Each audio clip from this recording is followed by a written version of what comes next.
I'm gonna just try my best to help this team in terms of like obviously on the offensive end, I feel like I can make a lot of plays or just put a lot of pressure on the defense. I'm always trying to be in attack mode, and then defensively, I feel like being able to get my steals, blocks, and disruptions and deflections and those type of things. Just really try to get in the passing lane and cause problems that way. Team chemistry in the past has been something you've dealt with. I know you're still pretty new here, right?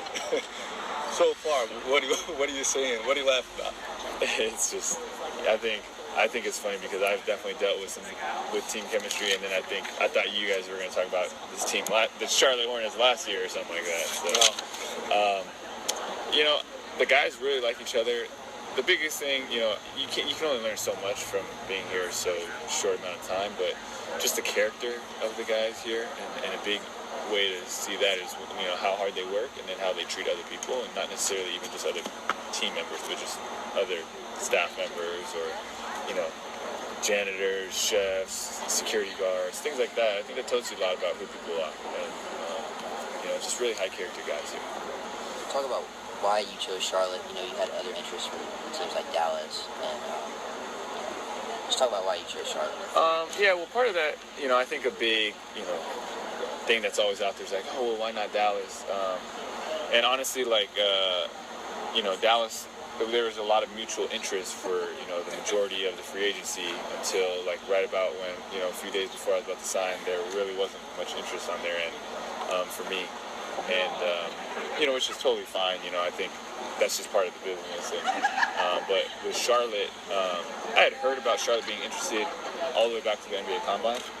And then me having those conversations with Coach Salas, with Coach Cliff, and, me being able to talk to the GM, assistant GM, and it just felt, it felt like it was a good fit. It felt like it was a really good fit. And, Coach Cliff and I kind of talked about a lot of things that I've dealt with the past 3 years. And he did, obviously without me talking about him directly, he kind of just goes into what he believes to be good for team culture, and it hit on a lot of those issues. Over your career, Jeremy, what kind of roles have you taken in the locker room, and what kind of role do you anticipate taking with the Hornets this season? I've taken a lot of different roles in the locker room. When I started off, it was just observing. Obviously as a partial guarantee rookie who never plays, how much can you really say? And then, when I was playing better, you're able to kind of influence and lead in certain ways. And I think in Houston, I really tried to be steady and just be stable for the team, and try to do the right thing, work really hard. And same with LA. So I think here, the thing is, here there are so many, I feel like a lot of the issues that you might have to deal with on other teams, you might not have to actually deal with here. And so I feel like really the locker room presence it's going to naturally flow. You won't, or I don't anticipate guys having to pull other guys in and be like, you got to do this, or this, you got to work harder or whatever. I just feel like that's going to be part of who this team is. How about on the floor? We talked to Troy Daniels, who said in Houston, look, if you were in the wrong spot, Jeremy would tell you you're in the wrong spot. So are you assertive on the court? Yeah, definitely. And I definitely want to communicate a lot and be open about that. And I want to tell people, on the defensive end, especially, if you got to rotate, if you got to do certain things, you got to be there. I think for Troy, it's very important that me and him are on the same page because, honestly, I can't do what I do without him, and he can't do what he does without me. Same with the big man, right? I think we all have to be on a string on the same page, because if I'm creating and I need him to be in a certain spot, or if he's open and I'm not able to see him or deliver the ball, obviously it won't work out too well. Let's talk about reuniting with Troy. Reuniting. We only played 3 games, so I don't know if it's. I guess it is. One of the games is a big game, so it is kind of a reunion. But I actually haven't spent that much time with him on the same team. He really was in the D League up until a week before he hit that shot, and then we lost the next game after, 2 games after, and then that was the end of that. But I really like Troy. He definitely belongs in this league, and he's just a great guy all around. I'm just excited to play with him. I think he's going to make my job a lot easier. How are you liking Charlotte so far? I really like it.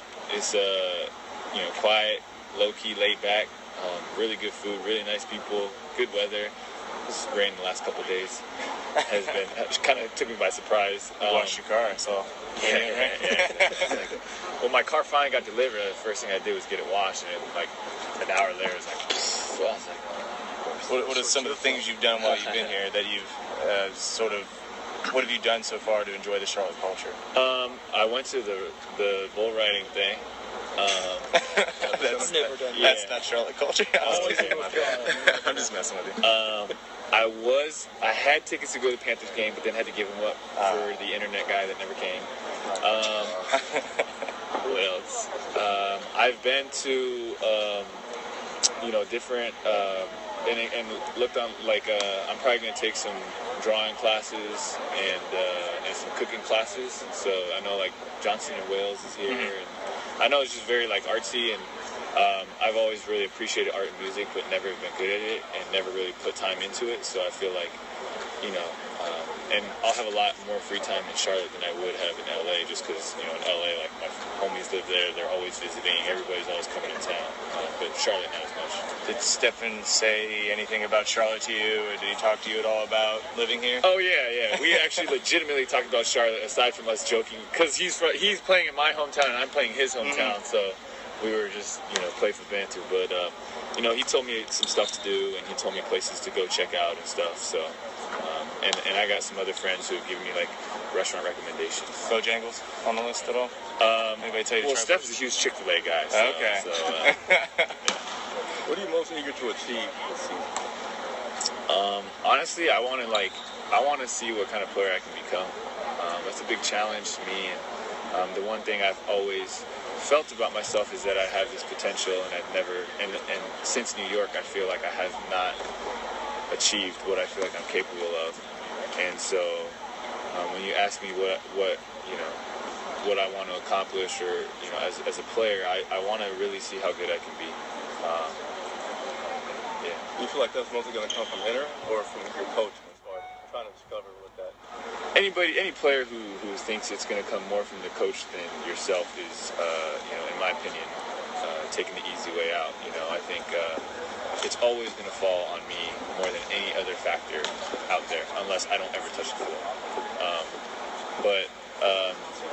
I think it's definitely much more on me than anybody else, and not to say that the coach or teammates or culture can help facilitate that or empower you.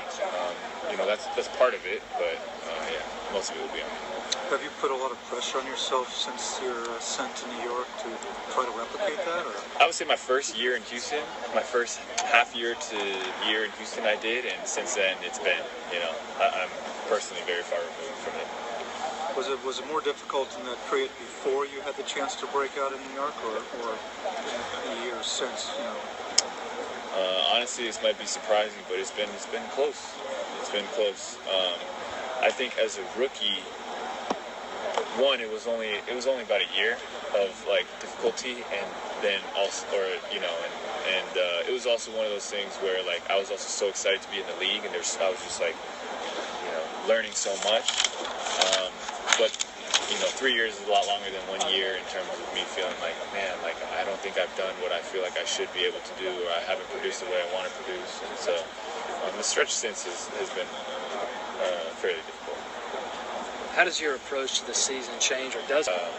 He's going to want me to play the one and the two, and he's going to use me in a lot of different ways, because I do think the pick and roll will be my strength, but I feel like I can also shoot the ball decently well, and I can play off the catch, and I can do different things that maybe I wasn't able to do when I was in my second year in New York.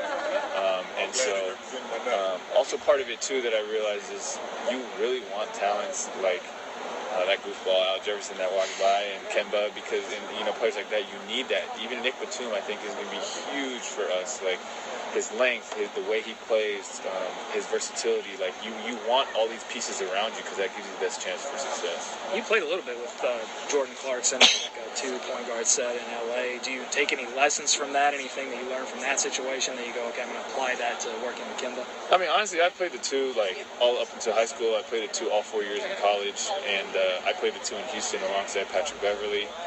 in D'Antoni's system, sliding to the 1 to the 2, or playing pistol action. A lot of times, you end up kind of just whoever's closest to the ball ends up with it. So it's nothing new to me, and I actually really like it. Obviously I like being primarily a point guard, but to move me off the ball gives a different look and allows me to attack in different ways. How you feel about playing teams first game in China? Last question. Very thankful. The Chinese fans got to wake up real early to watch our games. They're watching before work. They're watching at work. I'm like, some of my homies are like, man, good game. I'm like, you watch at work at like 8 in the morning, and it's just like they're just that devoted to the game. They love the game. So to be able to play live there is going to be kind of what I said earlier, but just mostly a token of appreciation, saying thank you so much to you guys. And although it is preseason, at least for us to be able to come out here and play live in front of you guys, it's just to say thanks. Thanks, you guys all. Does your family go back to mainland or town? Both. I go to both every single year. Yeah, but